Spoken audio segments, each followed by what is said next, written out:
வாங்க வாங்க ஏன் கேட்குறிய? வைகாசி பிறந்தாலும் பிறந்துச்சு. அப்படி ஒரு விசேஷத்துக்கு தான் கிளம்பிட்டேன். பால் காய்ச்சுக்கு பொட்டப்பனை ஊர் அங்கே தான் பால் காய்ச்ச அக்கா பால் காய்ச்சி வச்சுருந்தாங்க. அவங்க பத்திரிக்கை கொடுத்துருந்தாங்க. சரி போகும்ட்டு கிளம்பிட்டோம்தா. இதே ரிங்கு ரோடு, இதே வேலம்மாளுக்கு போகிற ring road, Chintamani ring road. எங்கள் நாத்தனார் வந்து ரிங்கு ரோட்டில் கிடைக்க அடியே எப்போ வருவேன் 100 ஓன்னு எடுத்துட்டாங்க. அதுக்கப்புறம் தான் வந்துக்கிட்டே இருக்குங்க. ஆட்டோ பஸ்ஸு கிடச்சா தானே பஸ் ஸ்டாண்டில் நிற்கிறேன், பஸ்ஸே வரலை. அப்புறம் எப்படியே தேடி பிடிச்சி ஒரு ஆட்டோவை பிடிச்சி ஓடியே வந்துட்டேன். அந்த ஆட்டோக்காரு காசு சில்லறை இல்லைண்டார். சரி வெடி சில்லறை இல்லைண்டா இருக்கிறத கொடுங்கண்ணே அப்படின்ட்டு வாங்கிட்டு வந்துட்டோம். அதோட பஸ் ஏறியாச்சு. பஸ் ஏறினா பஸ் ஊரம் கூட்டமுத்தே. இந்த விசேஷ நாளுண்டவும் அப்படி ஒரு கூட்டம் பார்த்துக்கோங்க. கூட்டத்தில் ஏறதெல்லாம் நசிவிட்டு ஏறி நின்றாச்சு. ஒரு பேக்குக்கு என்னைக்கு எடுத்து போட்டு போவேன். இன்றைக்கி பேக்கும் இல்லாமல் ஒன்றும் இல்லாமல் போயிட்டு கையில் போனை வச்சுக்கிட்டு ஒழுங்கா கம்பியை பிடிக்கல. ஒரு பிரேக் அடித்தா பார்த்துக்கோங்க, அப்படியே சுற்றி வளச்சி விட்டுருச்சு. பூக்கடையை போய் பூ நேத்தாடி இன்னைக்குன்னு ஒரு பூ வளர்த்தேன். அப்புறம் ஆட்டோவை பிடிச்சா ஆட்டோவில் ஏறி போனோமுங்க. ஆட்டோக்கார தப்பி ஒரு இடத்துல நிப்பாட்டி பூ வைக்கிற பூ ஒரு 50 ரூபாய்க்கு கொடுங்கண்டா. 50 ரூபாய்க்கு நிறையா கொடுப்பான்னு பார்த்தா முடுக்கோனா இருக்குது. அதில் நாத்தனார் போட்டு கட் பண்ணி வச்சுக்கோங்கன்றே. வேணாம் நீ வச்சுக்கத்தே அப்படின்ட்டாங்க. கொஞ்சம் தான் இருக்குது, நீனே கொண்டைக்கு தொங்க விட்றவ, உனக்கே கம்மியாக இருக்குன்ட்டாங்க. அதோட சேர்ந்து அதோட நேரம் தான் விசேஷ வீட்டுக்கு வந்தாச்சு. வந்ததையும் பந்தியில் உட்காந்துட்டாங்க எங்கள் அக்கா. நாங்கள் இது உள்ளே போய் மனுஷ மக்களை பார்த்து பேசி வச்சுட்டு அப்புறம் சாப்பிடுவோம். வாங்க என்ன சாப்பாடு எப்போவும் சாப்பிட்லாம் வாங்க அப்படின்னு நேராக வீட்டுக்கு போய்ட்டு, இதே வீடு புது வீடு, பால் காய்ச்சி புது வீடு, நல்ல பெரிய வீடாக கட்டியிருந்தாங்க. நல்லா எனக்கு நல்லா பிடிச்சிருந்துச்சி. காத்தோட்டமாக கட்டியிருந்தாங்க. அதுங்க அரையாக வச்சு ரூம்பாக வச்சு ஒருத்தர் இறுக்கமாக கட்டுறாங்க. எனக்கு அதெல்லாம் பிடிக்காது. நல்லா காத்தோட்டமாக விஸ்தாரமாக இருந்துச்சு. அப்படியே பார்த்துக்கோங்க. சாப்பாடு சாப்பிட்டுட்டு போயிருடி, சாப்பிட்டுட்டு போய் அப்புறம் போய் இது பண்ணுங்கடி அப்படின்ட்டாங்க. நான் போய் சாப்பிட்றதுக்கு நாத்தனார் வந்து அப்புறமா சாப்பிடுவோம், நம்ம 2 பேரும் சேர்ந்துட்டாங்க. சரி விடுங்க, நம்ம 2 பேரும் சேர்த்து சாப்பிட்ருவோம் அப்படின்ட்டு நேராக வீட்டுக்குள்ளே போயிட்டோம். வாங்க வீட்டை பார்ப்போம். உடம்பு தடுமை பிடிச்சிருச்சுங்க. வீட்டை பார்த்தீங்களா? தான் சாமி கிமிலாம் கும்பிட்டாங்க. காலையிலே வெள்ளனையே பாலை காய்ச்சிட்டாங்களாம். நம்ம லேட்டத்தான் 11 மணி ஆயிடுச்சு நாங்கள் அங்கே போக. ஆமாம், பக்கத்தில் தான் மதுரைக்குள்ளே தான் இருக்குது. இருந்தாலும் அந்த ஊர் அங்கிட்டு தள்ளி இருக்குது. சிவகங்கை ரிங்கு ரோட்டு பக்கம் இருக்குது அந்த பொட்டப்பனையூர். மாமஞ்சி இருக்கெல்லாம் கொண்டு வந்து அண்டா குண்டா அம்புட்டையும் கொண்டு வந்துருந்தாங்க. நல்ல பழம்லாம் நல்லா தேங்காய் வளத்தட்டெலாம் நிறைய வாங்கி வச்சுருந்தாங்க. வீடு நல்லா டைல்ஸ்லாம் எனக்கு நல்லா பிடிச்சிருந்துச்சி. வெள்ளைன்னு சொல்ல முடியாது, கருப்புன்னு சொல்ல முடியாது. ஒரே கருப்பாகவும் ஒட்டக்கூடாதாங்க. நான்லாம் கருப்பை போட்டு ஒட்டியிருக்கேன். கருப்பில் வெள்ளை கலந்ததுதான் கொஞ்சம் பரவாயில்ல. கருப்பு டைல்ஸ் ஒட்டக்கூடாதுன்றாங்க. என்னமோ அங்கிட்டு ஒரு கதவு வச்சுருந்தாங்க, நல்லா கொல்லப்புறம் மாதிரி. நல்ல கிச்சனு நல்லா விஸ்தாரமாக இருந்துச்சு. கிச்சன் நல்ல பெரிய கிச்சன். எனக்கெல்லாம் கிச்சன் மட்டும் நல்லா விஸ்தாரம் வேணுமுங்க. ரூம் தண்டி இருந்துட்டாலும் பரவாயில்ல, சின்னதாக இருந்துட்டாலும் பரவாயில்ல, ஆனால் கிச்சன் நல்லா இருக்கணும். இதே இது சாமி ரூமுக்கு சாமி சிலையெல்லாம் வச்சு அலங்கரித்து வச்சுருந்தாங்க. பார்க்கவே அப்படி அம்மனும் அப்படி சவடிச்சு வச்சுருந்தாங்க. அதோட என்ன, அதோட அடுப்படி நல்லா இருக்கா? எல்லாம் எப்படி வீடுகளாம் எப்படி இருக்குன்னு கமெண்ட் பக்கத்தில் சொல்லுங்க. லைக்கை பண்ணுங்க, சப்ஸ்கிரைப் பண்ணிடுங்க. ஒரே டயர்டாயிருச்சு. அதுக்கப்புறம் என்ன, நேராக மொய் எழுதிட்டு சாப்பிட்டுட்டு மொய் எழுதிடுவேன். எப்போவுமே நான் சாப்பிட்றதுக்கு முன்னே மொய் எழுதிடுவேன். அப்புறமா சாப்பிட்டுக்குருவோம் அப்படின்ட்டு அப்புறமா மொய் எழுதிட்டு அப்புறமா சாப்பிட போனேன். மொய் எழுதுகிற தம்பி கேட்டாங்க. எங்களெல்லாம் பாப்பாகலாம் எல்லாரும் பார்த்து பேசுனாங்க, நல்லா இருக்கவங்க அப்படின்ட்டு. நல்லா பாப்பா வீடியோ விளாண்டாங்க.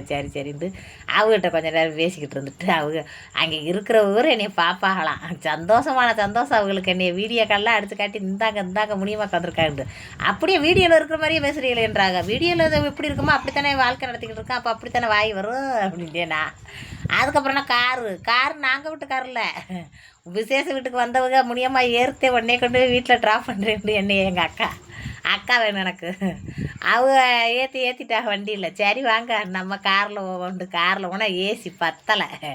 ஏன்டா பெருத்த ஒம்பளையெல்லாம் 4 ஒம்பளை உட்காந்தோம்டா எப்படி பத்தும்? வெயிலான வெயிலுத்தே. இந்த மாதம் என்ன இப்படி வெயில் அடிக்குது, தாங்க முடியாத வெயில் அடிக்குது. சரி விடுங்க, நம்மளுக்கு கிடச்ச அந்த வண்டி கிடச்சதே பெரிய விஷயம். இதில் ஏசியில் குசிலண்டு அப்படின்னு சொன்னேன். கக்கன்னு கிடச்சிட்டு கிடந்தாங்க. உன் கூட சரியான கூத்துது. அது மனசில் இருக்கிறத அப்படியே பேசுவா, எதுவும் வச்சுக்கிற மாட்டேன். வஞ்சம் உள்ளார வேண்டும் எங்கள் அக்கா சொல்லி சிரிச்சாங்க. ஆமாம், மனசில் இருக்கிறத எல்லாத்தையும் பேசுவேன்ட்டு என்ன தோணுதோ அதை பூரா பேசிடுறேன். ஒருத்தர் கோச்சுக்கிறாங்க, ஒருத்தர் பாராட்டிட்டு மனசார பாராட்டிட்டு போயிடுறாங்க அப்படின்னு நான் சொன்னேன். அப்புறம் என்ன, எனக்கு அப்படித்தான் தோணுச்சு, அதேன்னு சொன்னேன். பெரும் பொம்பளையில் உட்காந்து ஏசி பத்தலையேண்டு அவங்களுக்கு சிறப்பு. அதோட என்ன, நேராக வந்து சிவகங்கை ரிங்கு ரோட்டில் இறங்கி அப்படியே நேராக வீட்டுக்கு வந்துட்டோம். அவ்வளவுதான் இன்றைக்கி போன விசேஷத்தோட இது. உங்களுக்கு பிடிக்குதுன்னா லைக்கு சப்ஸ்கிரைபு எல்லாம் கையில அன்டைம்ல ஆழ்வார் பேட்டையில திடுப்புன்னு கூடா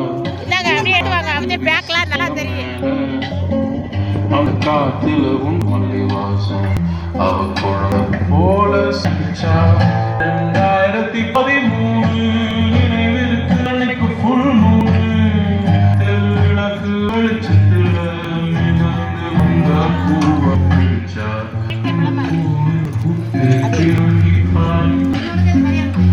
பார்க்கும்போது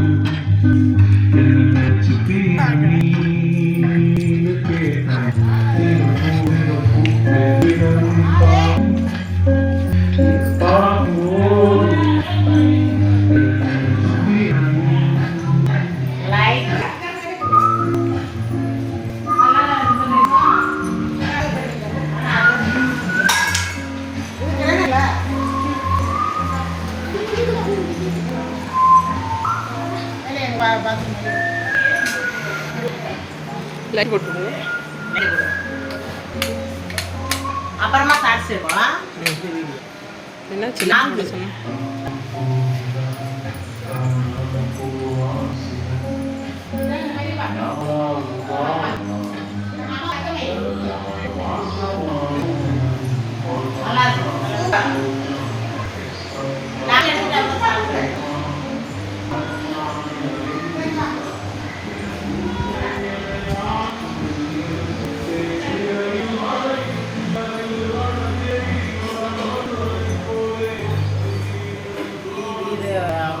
அவங்க வீடு வந்து கொஞ்சம் பச்சின் சொல்றது காரட்டமா இருக்கு.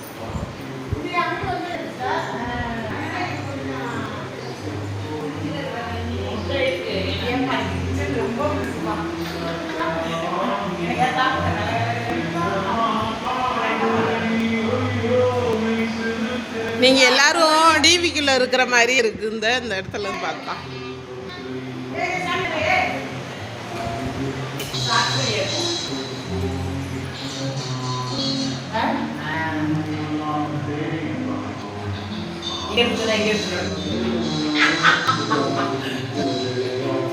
சூப்பரா இருக்கு, செமையா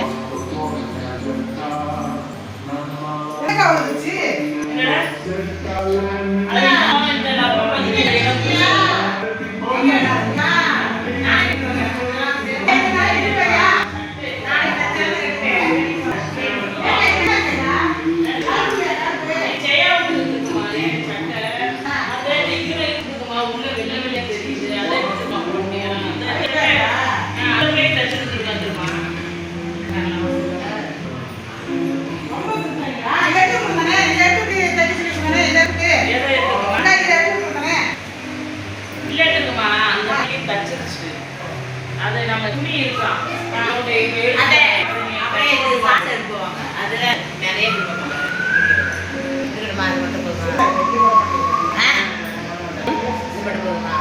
வெண்டா சாதம்